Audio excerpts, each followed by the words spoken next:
ওই মথুরার কৃষ্ণ আর বলরাম, তো ভগবান বলে তারা বাধ্য হয়। আর বৃন্দাবনের নন্দ মহারাজ বলতো যে এক মুনি এসে বলছে, নন্দ মহারাজ তুমি কৃষ্ণকে দিয়ে এত কিছু করাচ্ছ, কৃষ্ণ জানো এই 14 ভুবনের গুরু, মানে তোমাদের কাছে কৃষ্ণ 14 ভুবনের গুরু, কিন্তু কৃষ্ণ আমার ছেলে, আমি তো শাসন করব, আমার যেটা পিতার যা কর্তব্য আমি তাই করব। সে তোমাদের কাছে ভগবান হতে পারে, কিন্তু আমার কাছে ওই কৃষ্ণ গোপালের মতো নেই, আমি যখন যেরকম ভাব তখন দেবে আমি তাই সব। যাই হোক, আমরা একাদশ স্কন্ধের থেকে 2য় অধ্যায়,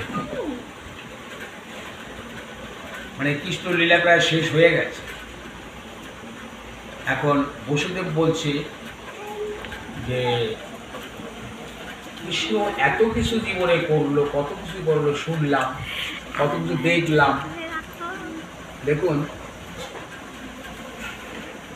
মন আমাদের শান্তি হয় না, চাইও আমরা পারি না। একদিন কি করছে জানেন, বসুদেবের মানে কৃষ্ণের মা, হ্যাঁ দেবকী, তা কৃষ্ণের এত কিছু জেনে কৃষ্ণ বললে, একদিন বললো কি মনের মধ্যে জাগলো যে আমার কৃষ্ণ বলরামের কত ক্ষমতা।